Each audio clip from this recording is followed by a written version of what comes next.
బీసీలకు 42% రిజర్వేషన్లు ఇవ్వాలని గత 3 రోజులుగా అంటే 5, 6, 7 ఢిల్లీలో కార్యక్రమాలు నిర్వహించి అక్కడ బీజేపీ ప్రభుత్వంపై ఒత్తిడి తీసుకొని ప్రెసిడెంట్ ఆఫ్ ఇండియాను కలవాలని అపాయింట్మెంట్ నెల రోజుల కింద అడిగిన బీజేపీ ప్రభుత్వంచే ఒత్తిడితో రాష్ట్రపతి అపాయింట్మెంట్ ఇవ్వలేదు కాబట్టి 42% రిజర్వేషన్లు సాధించుకునే విధంగా కాంగ్రెస్ పార్టీ పోరాడుతూ ఉంది. బీసీలను మోసం చేసే పార్టీలే TRS party, BJP party. BJP party అసెంబ్లీలో తీర్మానం చేసినప్పుడు 42% రిజర్వేషన్లకు ఒప్పుకొని ఇక్కడ తీర్మానం చేసి దాన్ని గవర్నర్కు పంపి గవర్నర్ ద్వారా ప్రెసిడెంట్ ఆఫ్ ఇండియాకు పంపితే ఇంతవరకు కూడా ప్రెసిడెంట్ ఆఫ్ ఇండియా దానిపైన నిర్ణయం తీసుకోలేదు. దానిపైన కూడా ఎలాంటి మాటలు కూడా మాట్లాడడం లేదు. ఆ ఒత్తిడి తీసుకురావడం కొరకే ఇక్కడ ఉన్న నాయకులు మొత్తము, అదేవిధంగా యావత్ తెలంగాణ రాష్ట్రంలో ఉన్న ప్రతి నియోజకవర్గం నుండి కూడా పెద్ద ఎత్తున ఎమ్మెల్యేలు, ఎంపీలు, ముఖ్య కార్యకర్తలు, బీసీ నాయకులు, బీసీ సంఘాలు అందరూ కూడా ఢిల్లీ చేరుకొని అక్కడ 6వ తారీఖు రోజు జంతర్ మంతర్ దగ్గర మహాధర్నా నిర్వహించి బీజేపీ ప్రభుత్వంపై ఒత్తిడి తీసుకొని రావడం కొరకు ప్రయత్నం చేసిన విషయం అందరికీ కూడా తెలుసు.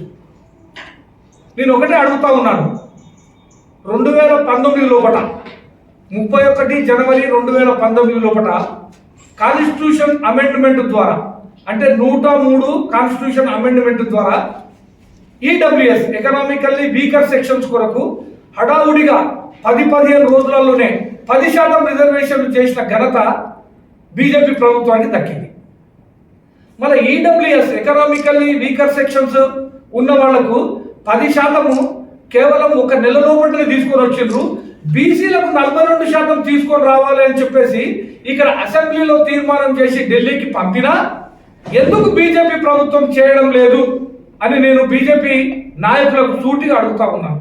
అంటే ఈడబ్ల్యూఎస్ పైన ఉన్న ప్రేమ బడుగు బలహీన వర్గాల వాళ్ళ పైన లేదా అని చెప్పి నేను అడుగుతా ఉన్నాను. అదేవిధంగా కేసీఆర్ గారు 65 జీవో నెంబర్ 65 ఆఫ్ 2021 21వ సంవత్సరంలో 65 ద్వారా జీవో 65 ద్వారా ఈడబ్ల్యూఎస్ కు 10% రిజర్వేషన్ తీసుకొచ్చిన ఘనత కూడా కేసీఆర్ది. కేసీఆర్ మొత్తం కూడా ఈడబ్ల్యూఎస్ కు 10% ఇచ్చిండు. అదేవిధంగా 34% ఉన్న బీసీలను తీసుకొని వచ్చి 23% చేసిన ఘనత టీఆర్ఎస్ ప్రభుత్వానికి.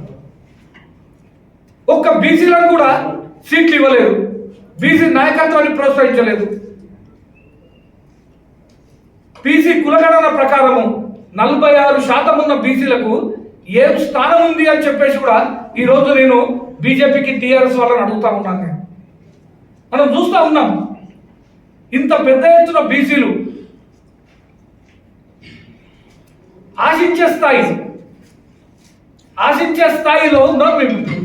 మేము శాసించే స్థాయికి పోవాలని చెప్పేసి ఈ బీసీలందరూ పోరాడుతుంటే ఈ శాసించకూడదు, వీళ్ళు శాసిస్తే మా పరిస్థితి ఏంది అని చెప్పేసి కొంతమంది పైన ఉన్నవాళ్ళు 42% రిజర్వేషన్లు తీసుకొని రాకుండా అడ్డుపడతా ఉన్నారని చెప్పేసి కూడా ఈ సందర్భంగా తెలియజేస్తా ఉన్నాను.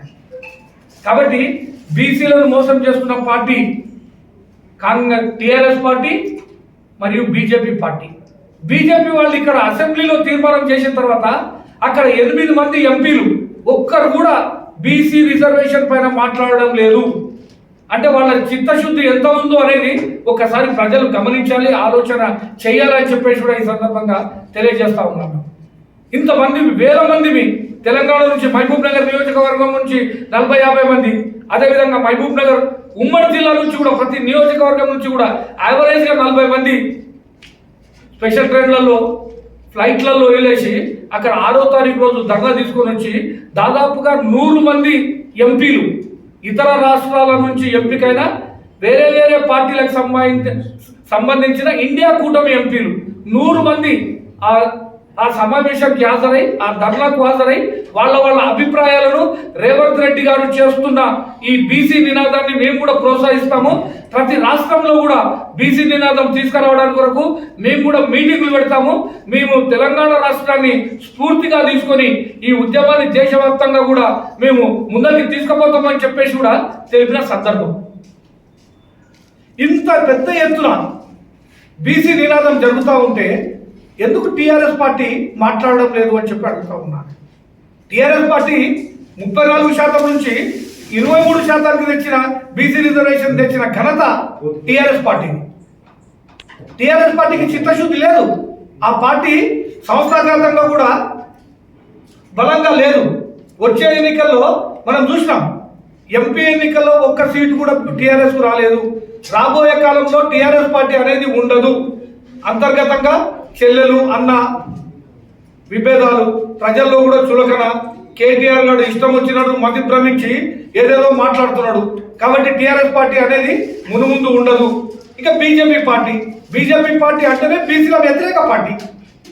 ఇంత పెద్ద ఎత్తున ఉద్యమం జరుగుతూ ఉంటే 56% ఉన్న బీసీలు 42% మాకు ఇవ్వండి అని చెప్తే వాళ్ళు ఏం మాట్లాడకపోతే వచ్చే ఎన్నికల్లో ఖచ్చితంగా బీసీలందరూ ఏకమై ఏ పార్టీ అయితే బీసీలకు మద్దతు ఇస్తుందో ఆ పార్టీకి ప్రజలు పట్టం కట్టబోతా ఉన్నారు.